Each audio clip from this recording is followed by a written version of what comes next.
നമസ്കാരം, സമഗ്രയിലേക്ക് സ്വാഗതം. പാലക്കാട് റെയിൽവേ സ്റ്റേഷനിൽ നിന്ന് കഞ്ചാവുമായി യുവതിയെയും യുവാവിനെയും കസ്റ്റഡിയിലെടുത്തു.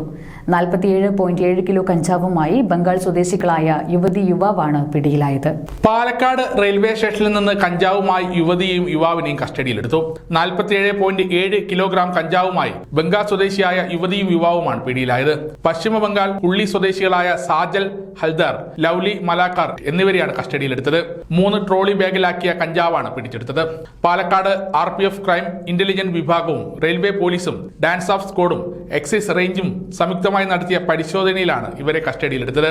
ഇന്ന് രാവിലെ പാലക്കാട് ജംഗ്ഷനിലെത്തിയ സാന്ദ്രാഗച്ചി മംഗലാപുരം വിവേക് എക്സ്പ്രസിൽ നിന്നാണ് കൈവശമുണ്ടായിരുന്ന 3 വലിയ ട്രോളി ബാഗുകളിൽ കഞ്ചാവ് കടത്താൻ ശ്രമിക്കുമ്പോൾ പിടിയിലായത്. ഒഡീസയിൽ നിന്ന് കണ്ണൂരിലേക്ക് കടത്തുകയായിരുന്നു കഞ്ചാവ്. കണ്ണൂർ, അഴീക്കോട്, വളപട്ടണം, മട്ടന്നൂർ എന്നീ പ്രദേശങ്ങളിൽ കേന്ദ്രീകരിച്ച് ലഹരി കച്ചവടം നടത്തുന്ന സംഘത്തിലെ കണ്ണികളാണ് അറസ്റ്റിലായവർ. അറസ്റ്റിലായ യുവാവിനെതിരെ കണ്ണൂരിൽ കഞ്ചാവ് കേസ് നിലവിലുണ്ട്. സമഗ്ര ന്യൂസ്, കണ്ണൂർ.